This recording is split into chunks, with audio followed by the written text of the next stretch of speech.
عليكم ورحمة الله وبركاته. إن الحمد لله نحمده ونستعينه ونستغفره ونؤمن به ونتوكل عليه ونعوذ بالله من شرور أنفسنا ومن سيئات أعمالنا. من يهده الله فلا مضل له ومن يضلل فلا هادي له، وأشهد أن لا إله إلا الله وأشهد أن محمدًا عبده ورسوله. أما بعد، فإن خير الحديث كتاب الله، وخير الهدي هدي محمد صلى الله عليه وسلم، وشر الأمور محدثاتها، وكل محدثة بدعة، وكل بدعة ضلالة، وكل ضلالة في النار. قال الله تبارك وتعالى في كلامه المجيد: يا أيها الذين آمنوا اتقوا الله حق تقاته ولا تموتن إلا وأنتم مسلمون. يا أيها الناس اتقوا ربكم الذي خلقكم من نفس واحدة وخلق منها زوجها وبث منهما رجالا كثيرا ونساء، واتقوا الله الذي تساءلون به والأرحام إن الله كان عليكم رقيبا. يا أيها الذين آمنوا اتقوا الله وقولوا قولا سديدا يصلح لكم أعمالكم ويغفر لكم ذنوبكم، ومن يطع الله ورسوله فقد فاز فوزا عظيما.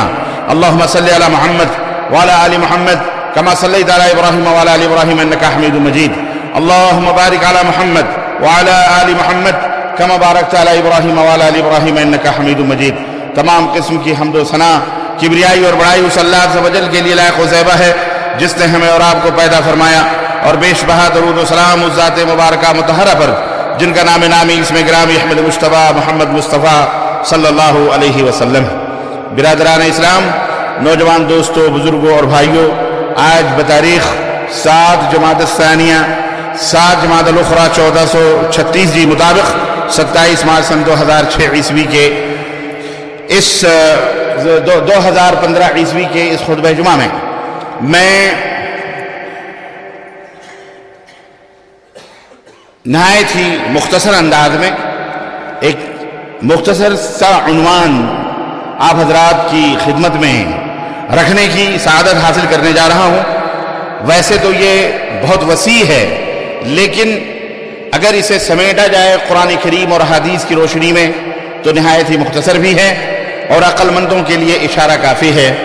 اور وہ موضوع ہے سچا امتی. نبی کریم صلی اللہ علیہ وسلم کا سچا امتی کون ہے؟ سچا امتی کون ہے؟ یوں تو ساری کائنات نبی کریم صلی اللہ علیہ وسلم کی امت ہے، اور اس کی 2 قسمیں ہیں. امت 2 طرح کی ہے، ایک ہے امت دعوہ اور ایک ہے امت اجابہ. امت دعوہ سے مراد نبی کریم صلی اللہ علیہ وسلم کی وہ وسیع و عریض امت ہے جس میں ثقلین، جس کے اندر انسان اور جن سب کے سب شامل ہیں،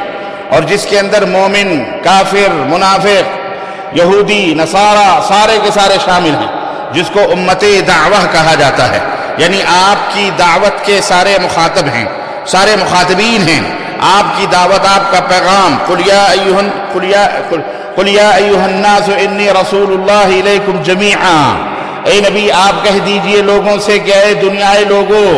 میں تم سب کا رسول بنا کر کے بھیجا گیا ہوں. تو اس طرح سے نبی کریم صلی اللہ علیہ وسلم کی رسالت عامہ سب کو شامل ہے، چاہے وہ یہودی ہو، چاہے وہ نصرانی ہو، چاہے وہ ہندو ہو، چاہے وہ کافر ہو، چاہے وہ بدھسٹ ہو، چاہے وہ جین ہو، چاہے وہ کسی بھی ملحد ہو، چاہے وہ منافق ہو، چاہے وہ دہریہ ہو، چاہے وہ ناستک ہو، کوئی بھی ہو، سب کے سب نبی کریم صلی اللہ علیہ وسلم کی امت میں شامل ہیں. اور یہ امت دعوت کہلاتی ہے، یعنی وہ امت جس کی طرف جسے دعوت دی جاتی ہے. تو یہ اس امت کے اندر سب شامل ہیں. اور امت کی دوسری قسم ہے امت اجابہ، وہ امت جو نبی کریم صلی اللہ علیہ وسلم جس نے اس دعوت کو قبول کر لیا ہے، جسے ہم مسلمان کہتے ہیں. اور اس مسلمان کی کیٹیگری میں ہر وہ شخص آ جاتا ہے جس نے شہادت دی ہو اشہد ان لا الہ الا اللہ واشہد ان محمدًا رسول اللہ. میں گواہی دیتا ہوں کہ اللہ کے سوا کوئی معبود حقیقی نہیں. میں گواہی دیتا ہوں کہ محمد صلی اللہ علیہ وسلم اللہ کے رسول ہیں. تو بحیثیت شہادت یا بحیثیت کلمہ توحید لا الہ الا اللہ محمد الرسول اللہ، ساری امت اجابہ جس نے بھی اس کلمہ توحید کے اوپر لبیک کہا، جس نے بھی اس کلمہ توحید کو اپنے زبان سے کہا، وہ سب کے سب مسلمان اور سب کے سب اسلام کے دائرے میں داخل ہیں. انہیں امت اجابہ کہا جاتا ہے۔ واللہ یہ امت اجابہ یعنی وہ امت جس نے دعوت کو نبی کریم صلی اللہ علیہ وسلم قبول کیا۔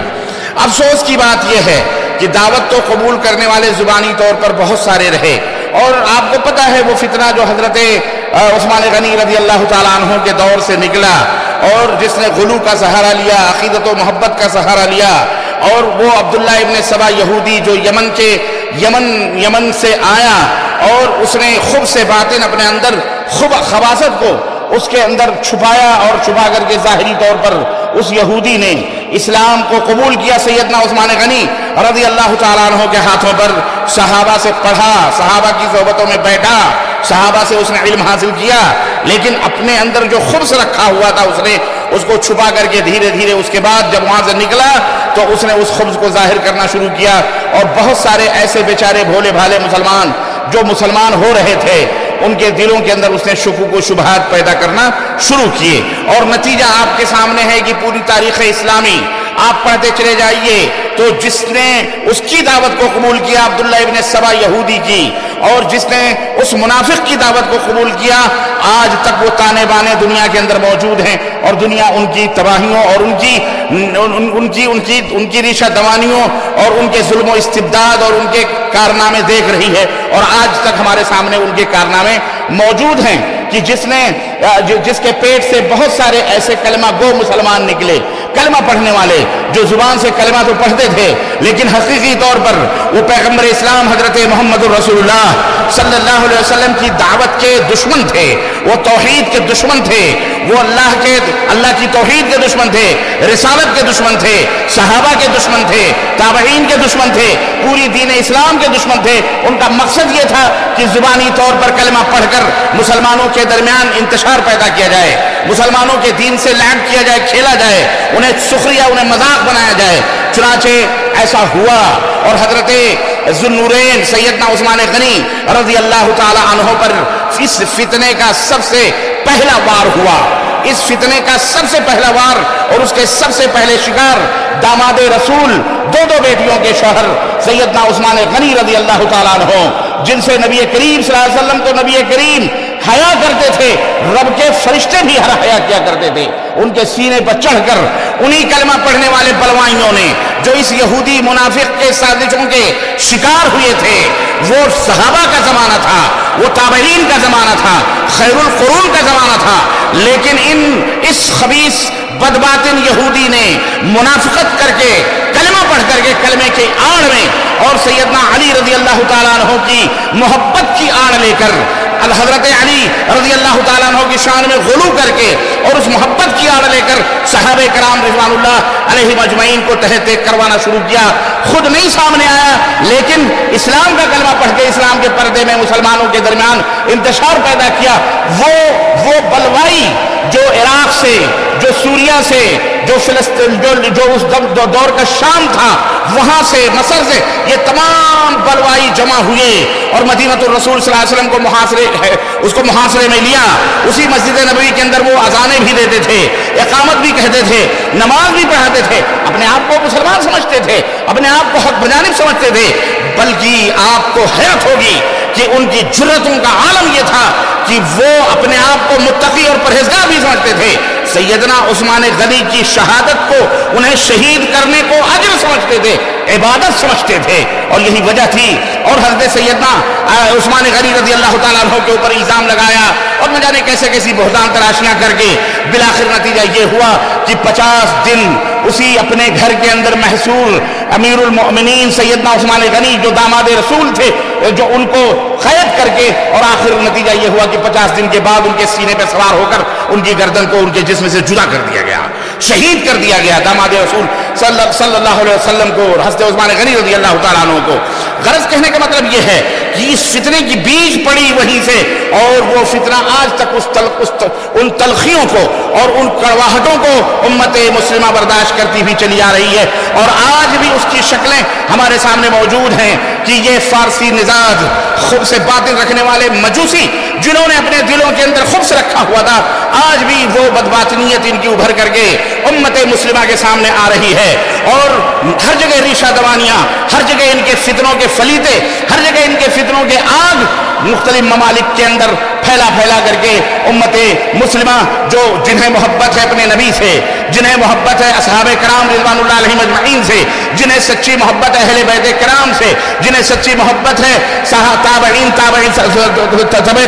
سے، جنہیں محبت ہے ائمہ اور محدثین سے، ان سب کو آج طعن اور تشنیع نہیں بلکہ حرب اور جنگ کا بھی جو ہے منہ دیکھنا پڑ رہا ہے۔ انہی خبیث بد باطن یہودیوں کی پیٹ سے پیدا ہونے والے فارسی النسل مجوسیوں سے آج بھی وہ فتنے ہمارے سامنے موجود ہیں، اور جس کا نتیجہ آپ دیکھ رہے ہیں سوریا کے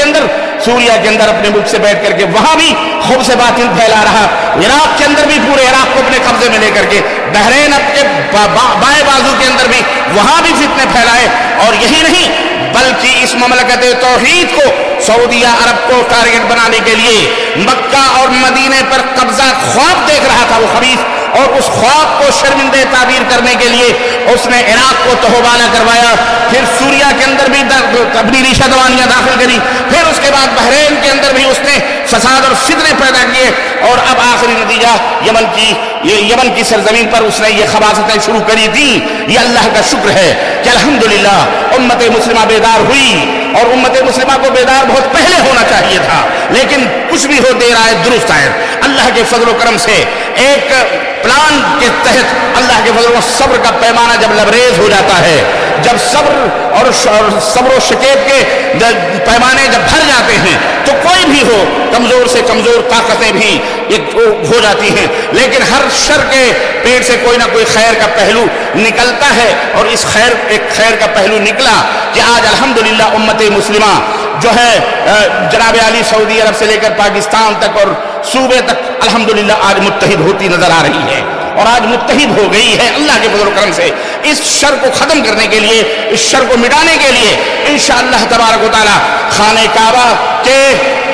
حرم کے کسی بھی دائرے میں اگر کسی نے میلی نظر اٹھا کر کے بھی دیکھی تو انشاءاللہ تبارک و تعالی اس کی آنکھیں اس کے چہروں سے نکال لی جائیں گی انشاءاللہ تبارک و تعالی۔ اللہ تبارک و تعالی مددگار ہے، اللہ سب سے بڑا ہے، اللہ کے اوپر توکل کرنا چاہیے، اللہ کے اوپر بھروسہ کرنا چاہیے۔ عرض کرنے کا مطلب یہ ہے کہ کلمہ پڑھنے والے بہت سارے لوگ پیدا ہوئے، ایسے کلمہ پڑھنے والوں کی میں نے ایک مثال دی کہ حضرت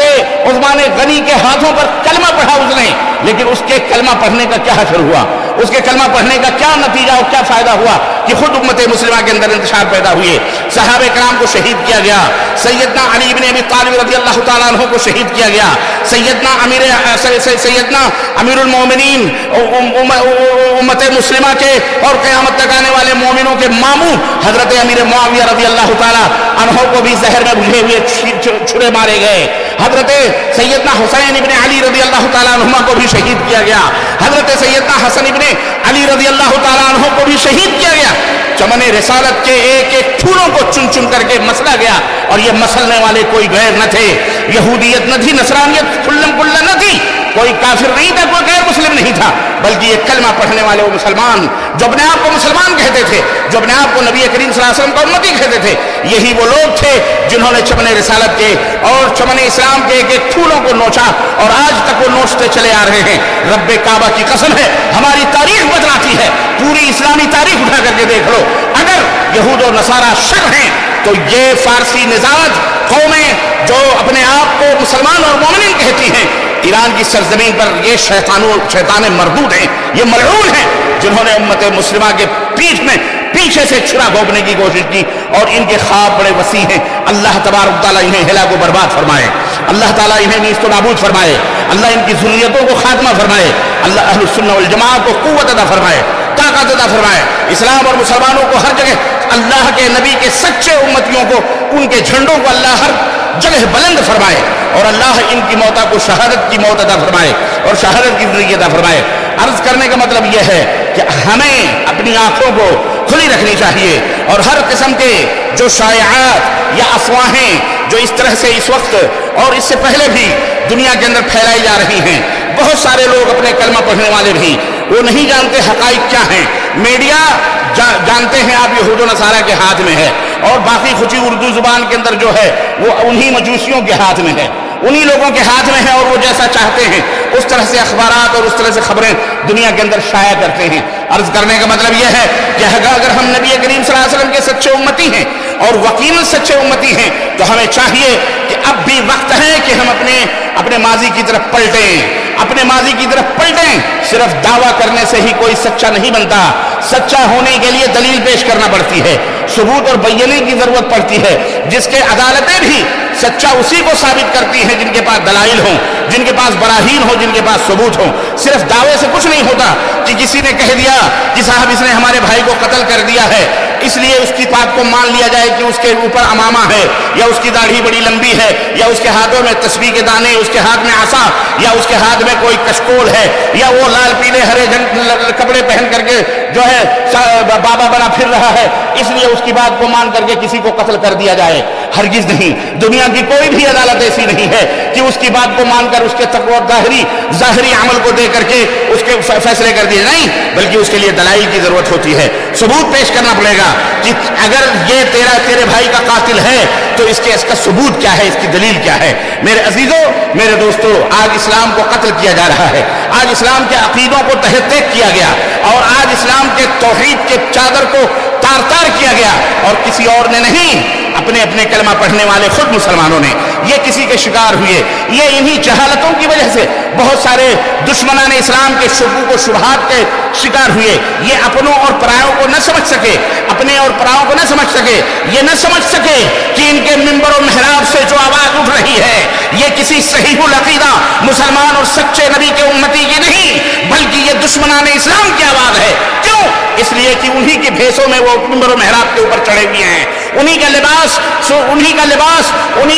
انہی کی شکل و صورت بنا کر کے اہل السنہ والجماعہ کے منبروں و محراب پر بیٹھ کر وہ زہر اگلتے ہیں اور اسلامی عقیدے کی چادر کو تار تار کرتے ہیں, توحید کا مذاق اڑاتے ہیں, شرک کو فروغ دیتے ہیں, بدعت و خرافات کو امت مسلمہ کے اندر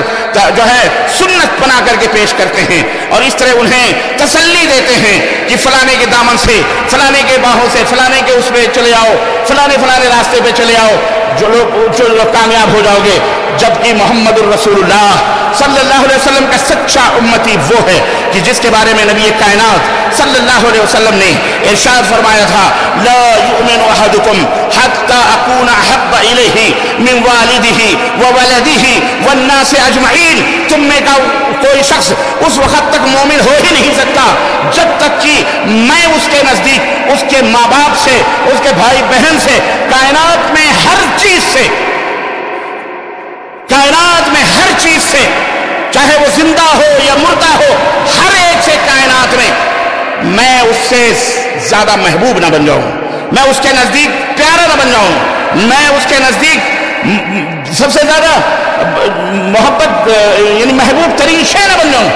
جب تک وہ شخص مومن ہو سکتا, بولو, نہیں ہو سکتا. والناس اجمعین, کائنات میں نبی کے بعد جس کا بھی مقام و مرتبہ ہے, والناس میں وہ بھی داخل ہے, والناس میں, بولو, وہ بھی داخل ہے, اور قیامت تک آنے والا نبی کا آخری امتی بچہ وہ بھی داخل ہے. کائنات کی ہر شے, اپنی جان بھی اسی کے اندر داخل ہے, تمہاری ہماری جان بھی داخل ہے, اپنی جان سے بھی زیادہ عزیز. سیدنا عمر فاروق اعظم نے ایک دفعہ کہا تھا کہ اللہ کے نبی, میں آپ کو کائنات میں ہر چیز سے زیادہ محبت کرتا ہوں سوائے اپنی جان کی. نبی کائنات نے فرمایا تھا, عمر تمہیں اپنی جان سے بھی زیادہ عزیز مجھے سمجھنا پڑے گا, تب تم مومن پکے ہو سکتے ہو. تب کہا تھا حضرت عمر نے,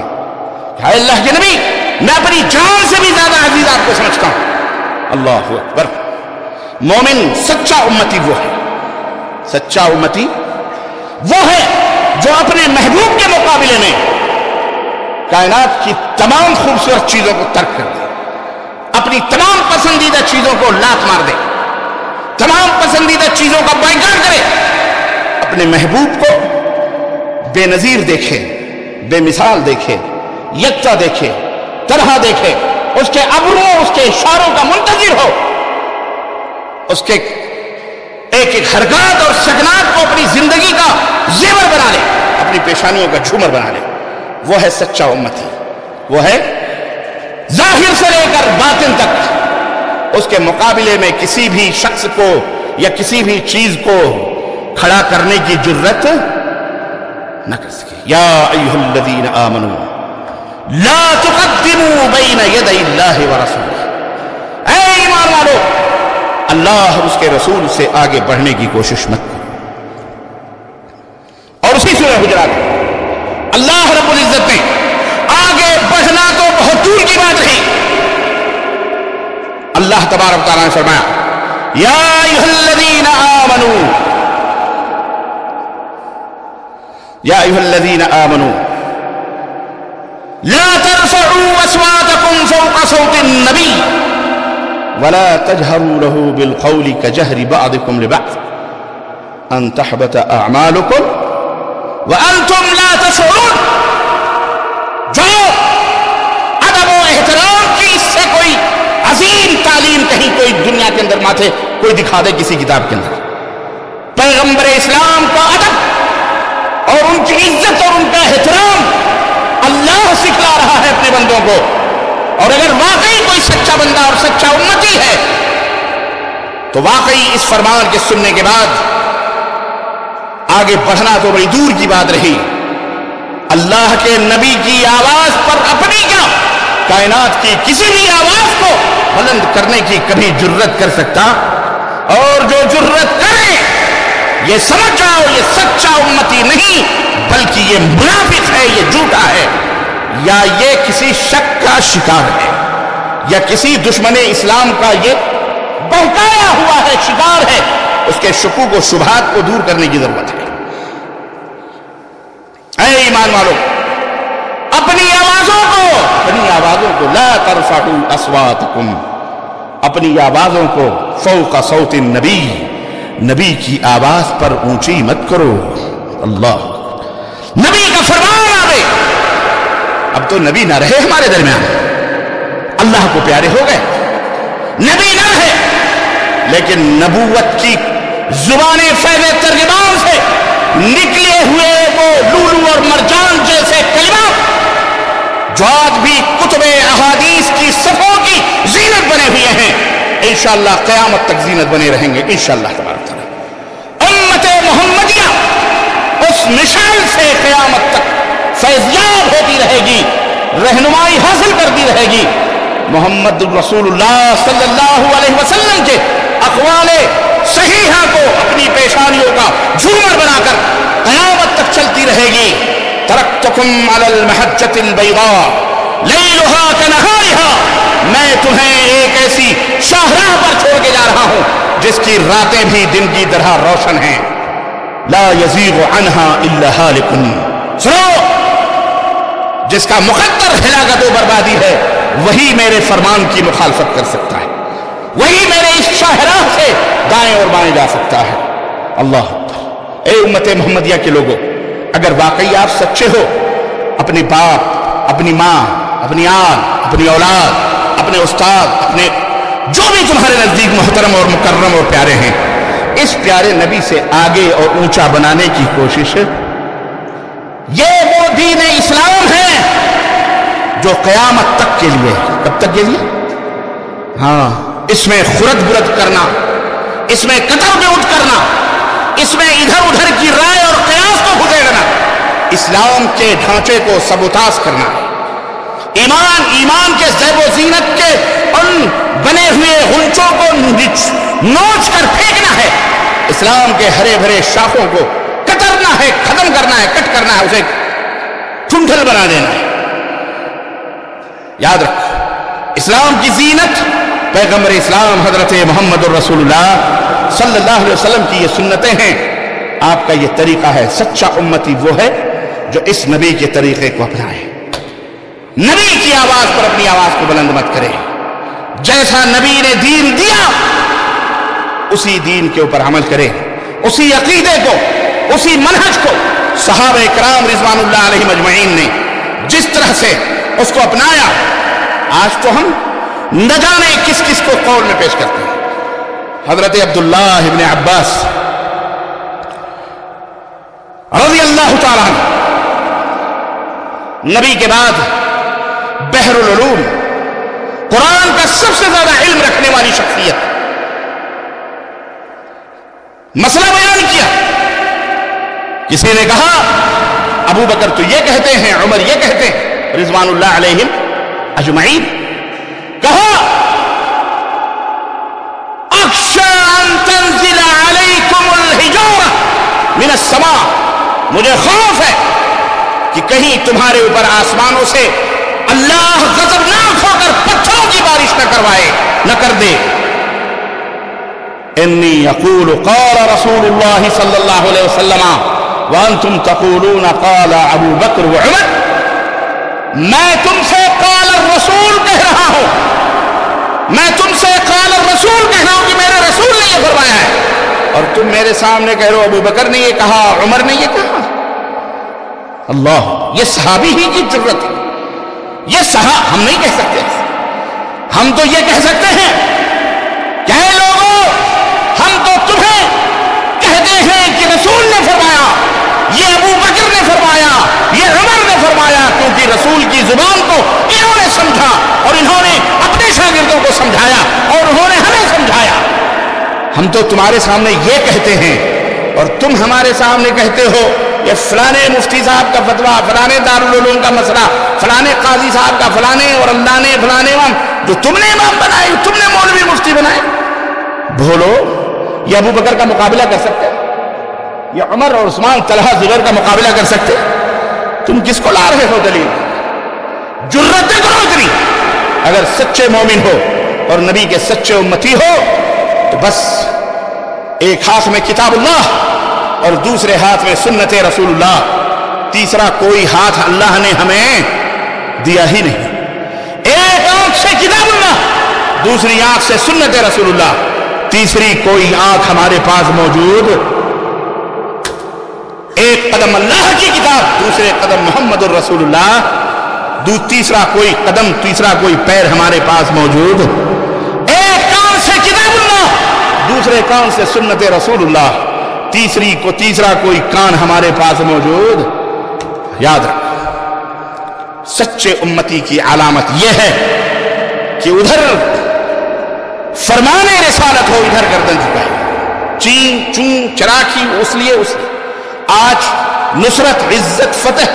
سر کامیابی دنیا اور آخرت کے اندر۔ یا ایھا الذین آمنوا اتقوا اللہ، اے لوگو جو اللہ پر ایمان لائے ہو، قولوا قولا سدیدا، بھلی بات بولو، اچھی بات بولو، یصلح لکم اعمالکم، تمہارے اعمال اللہ درست فرما دے گا، یصلح لکم اعمالکم، اور وَيَغْفِرْ لَكُمْ ذُنُوبَكُمْ، اللہ تمہارے گناہوں کو بھی معاف فرما دے گا۔ وَمَنْ يُطِعِ اللَّهَ وَرَسُولَهُ فَقَدْ فَازَ فَوْزًا عَظِيمًا، اور جو اللہ اس کے رسول کی اطاعت کرتے ہیں، اللہ انہیں عظیم ترین کامیابیوں سے ہمکنار کرتا ہے۔ اور انشاءاللہ یہی منہج جس کے ہاتھ میں ہوگا، دنیا اور آخرت کی کامیابیوں کی سرٹیفکیٹ بھی اس کے ہاتھ میں انشاءاللہ رہے گی۔ جس کے ہاتھ میں یہ نہ رہے گا، وہ دنیا کے اندر بھی ذلیل ہوگا اور آخرت کے اندر بھی، بھلے وہ اپنے آپ کو امتی نہیں، در امتی نہیں، بہت بڑا عاشق کہے، بہت بڑا محبتی کہے، سچے امتی جب تک نہیں بنو گے، دنیا بھی خسارے میں، آخرت بھی خسارے میں۔ یہی میسج، یہی پیغام ہے جو اللہ کا ہے، رسول کا ہے۔ اللہ عز و جل سے دعا ہے کہ اللہ تعالی ہمیں نیک عمل کرنے کی توفیق عطا فرمائے، سچا امتی بنائے، باہمی طور پر اتفاق و اتحاد سے رہنے کی توفیق عطا فرمائے، دلوں کے اندر محبت پیدا فرمائے، ایک صف، ایک جھنڈ ہو کر اللہ تبارک و تعالی دشمنوں سے مقابلہ کرنے کی قوت اور طاقت ہمیں عطا فرمائے، عرب و عجم کی قوتیں ایک ہو جائیں۔ اللہ سے دعا کرو کہ عرب و عجم کی قوتیں اس حرم کی پاسبانی کے لیے ایک ہو جائیں، ایک جسم ایک جان ہو جائیں اور دشمن کو اس کے سرحدوں سے بھی آگے کھدیڑ دیں، اور اللہ تعالیٰ ہمیں وہ قوت عطا فرمائے کہ کتاب اللہ اور سنت رسول اللہ کے اس پرچم کو کائنات کے گوشے گوشے میں لگائیں انشاءاللہ تعالیٰ، آمین یا رب العالمین۔ بارک اللہ لنا ولکم فی القرآن العظیم ونفعنی وإیاکم بالآیات والذکر الحکیم، انہ تعالی جواد کریم ملک بر رؤوف رحیم۔